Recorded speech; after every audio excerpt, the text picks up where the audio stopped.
O quinto dia de guerra no Oriente Médio já começou com uma nova rodada de ataques de Israel ao Irã. Ao vivo de Nova York, o Jorge Pontual atualiza informações e relata a destruição dessa terça-feira. Boa noite, Pontual.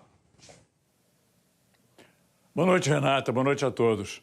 Em comunicado, as forças de defesa israelenses anunciaram a nova ofensiva, que visa centrais de lançamento de mísseis, sistemas de defesa e outras infraestruturas militares iranianas. À medida que o conflito se espalha na região, a vizinha Síria decidiu reforçar as fronteiras, também com o Líbano e o Iraque.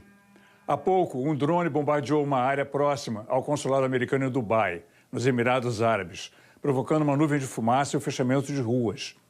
O secretário de Estado americano Marco Rubio confirmou que um estacionamento foi atingido e que ninguém se feriu. Os Emirados Árabes já são um dos países mais atingidos por lançamentos iranianos desde que o conflito começou.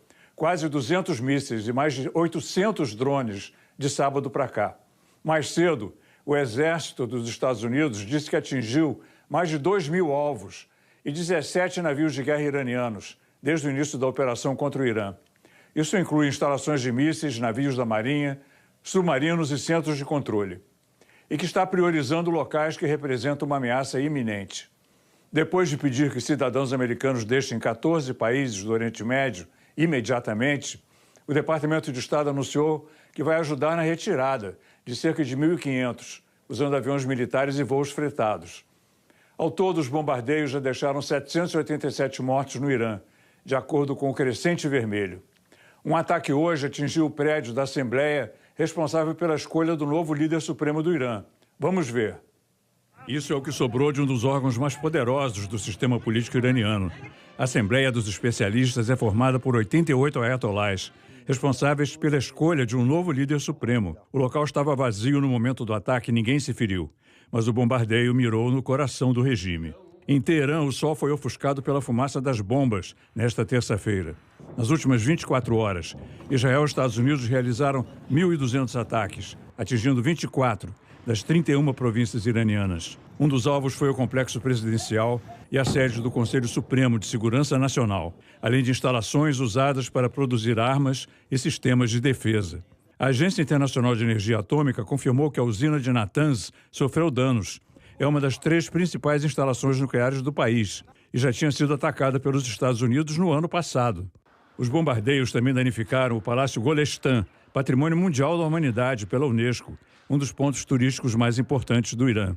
Hoje, uma multidão participou do enterro coletivo de 165 meninas e funcionários mortos numa escola primária no último sábado. Israel nega a responsabilidade pelo ataque.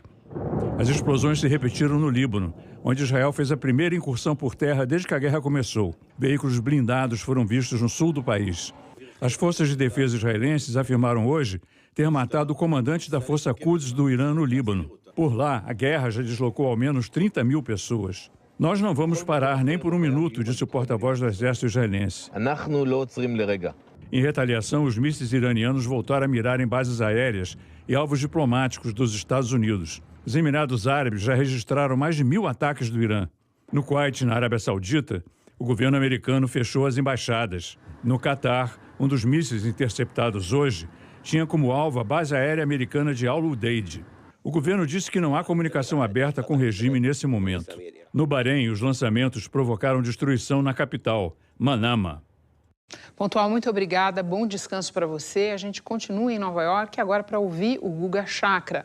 Guga, boa noite para você. Eu peço tua ajuda para a gente entender melhor a situação dos países do Golfo que são alvo da retaliação do Irã. Eles não são protagonistas dessa guerra, mas estão pagando uma parte grande da conta. Pagando uma parte grande da conta, Renata, boa noite.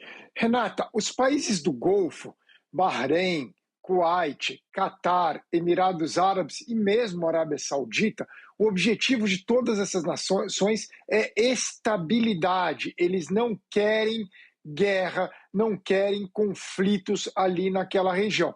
Por esse motivo, eles sempre ficaram se equilibrando. Eles são todos aliados dos Estados Unidos, com bases americanas, mas nos últimos tempos melhoraram as relações com o Irã. Houve, inclusive, um restabelecimento de relações diplomáticas no caso da Arábia Saudita com o Irã, o Catar sempre dividindo bacias de gás com os iranianos e tendo muita coordenação em temas como Gaza, por exemplo.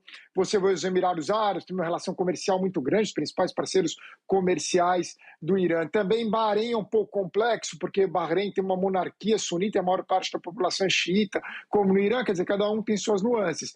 Mas o Irã, nesse conflito, visto que não consegue provocar grandes estragos em Israel, lança mísseis, até matou 11, mas não é numa larga escala, ele quer aumentar os custos para os Estados Unidos, alvejando os países do Golfo Pérsico, porque isso leva a um impacto econômico, afinal restringe o comércio do petróleo e além do que, esses países podem pressionar os Estados Unidos a interromper a guerra diante de toda essa instabilidade, que eles querem a volta da estabilidade.